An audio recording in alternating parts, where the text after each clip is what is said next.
So part 2 of my slab plate or dish is to clean up the edges and to add maybe some other surface methods. So I want my clay to be at a wet, leather hard stage. So just make sure that you let it dry enough, but not too much. And the reason we need to clean up these edges is these unfinished cut edges do become sharp once fired, which you never want, but especially not for something functional. So supplies that I need maybe a plastic takeout knife, maybe part of an old card, a wooden popsicle stick, and a damp sponge. I do want to keep this in my slump mold whenever possible. I'm going to shave down and soften that cut edge. So whatever tool you use there, it's more of a preference and what you have. I will remove it from the mold to finish this underside, but I do want to be very careful that I don't apply too much pressure and crack anything, which is one reason why it has to be incremental, right? If I need to apply downward pressure, keeping it in the mold means it's less likely to crack, but I also could handle it just really gently.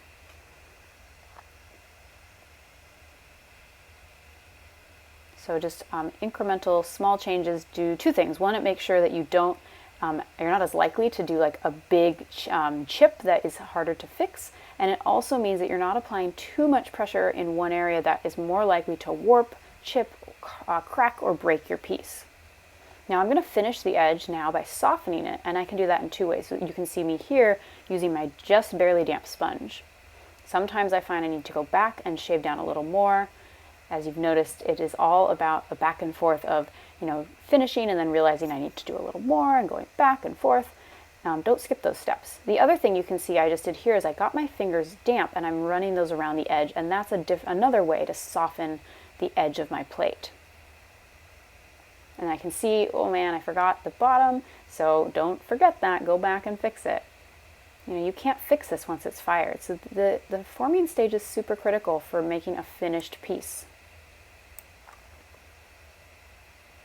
All right, so that is my plate.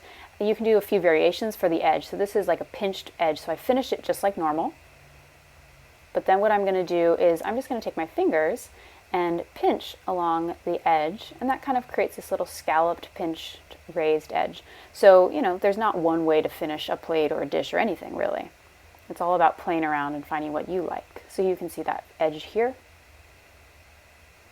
Another option would be maybe I want a more like visible scalloped edge and I want to add it after I formed it, right? Maybe I changed my mind after.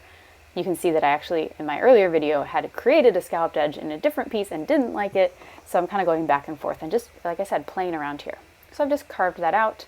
And now I need to clean up my scalloped edge. And this does take more time because there are all these little indentations. So just be prepared to spend more time cleaning up these edges. I'm shaving around on the top area. And then I need to go into each little one and kind of shave around it. And then using my sponge to kind of clean those areas up. It's not going to take some time. So make sure that the design element you're choosing not only works with your preferences, but also with the time and tools and materials that you have available. So I'm doing this also on the bottom.